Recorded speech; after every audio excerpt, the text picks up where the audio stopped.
President Biden will appear on the world stage with our NATO allies. Just minutes from now, we'll take you there when he does. And this is all as he faces new calls to step aside, now from a growing number of frustrated Democrats publicly warning that Biden is going to lose to Donald Trump come November. Well, top Democrat lawmakers, allies, and now even George Clooney, a big fundraiser for President Biden, are pressuring Biden to get out of the race. Clooney just out with this bombshell guest essay in the New York Times. He writes, quote, "It's devastating to say it, but the Joe Biden I was with 3 weeks ago at the fundraiser was not the Joe Big Effing Deal Biden of 2010. He wasn't even the Joe Biden of 2020. He was the same man we all witnessed at the debate. We are not going to win in November with this president. On top of that, we won't win the House, and we're going to lose the Senate." This is George Clooney. He was at a fundraiser, hosting it with Biden just 3 weeks ago. Hunter Biden doing in White House meetings? There's a report that aides were struck by his presence during their discussions. Look, I'm certainly not going to get into private conversations that occur. He is very close to his family, as you know. It was the week of 4th of July, which is why his family members were here last week. They walked together into the meeting. Can you say if Hunter Biden has access to classified information? No. Well, there you heard it. The White House claiming that Hunter Biden does not have access to classified information. The first son reportedly acting as a gatekeeper to the president now, sitting in on White House meetings, alarming staffers. Top Democrat donors are not happy about it either. The co-founder of the United Talent Agency slamming Biden, telling the Daily Beast, quote, "He's running against a felon, and now he's suddenly taking advice from his son, who is a convicted felon." Joining me now is Ohio Congressman. Thank you to both of you. I want to put this up because this is critical on a world scale. We're talking about countries that have lost confidence in Joe Biden since 2023. You look at the United Kingdom, down 14%, Spain down 13%, Sweden down 13%, Poland down 13%. I mean, it's a big drop, Lisa, and it's very concerning what the rest of the world thinks about America. Right. These are allies. Now, we're not talking about the adversaries. Right. You know, what's crazy is that the mainstream media is now all of a sudden talking about what the world and our adversaries think about Biden in the last week or so since the debate. But our adversaries have been watching Biden for the last 3.5 years.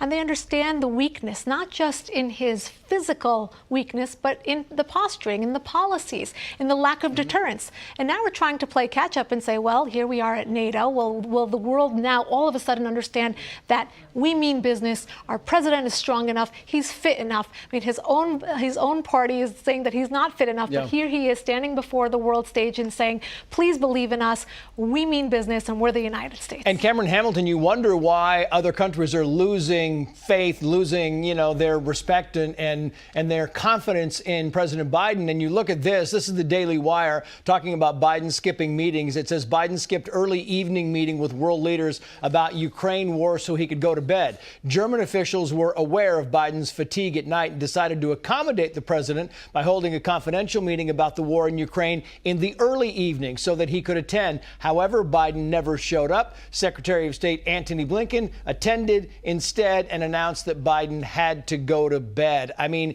if you're in the military, right, if you're anybody and you see the allies losing confidence, it's a big deal.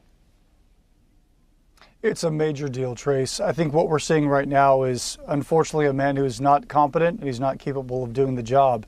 Look, the American presidency is not something to be desired by any individual. There's so much stress that's upon it. And so we need a president with all his faculties and all his ability to deal with the stressors of today's era.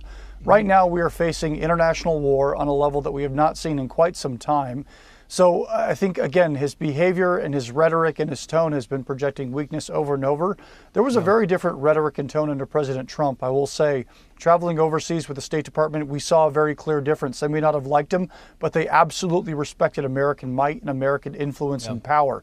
We don't see that now, so those numbers are not surprising. France has fallen.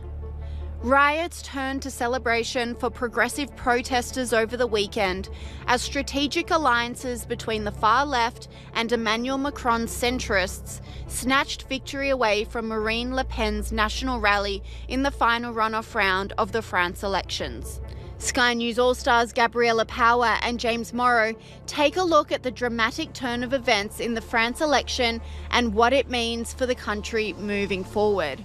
Let you go, I just want to ask you about the situation in France where riots and violence have erupted after the left defeated the far right in an unexpected victory. Now, this is on the streets of Paris.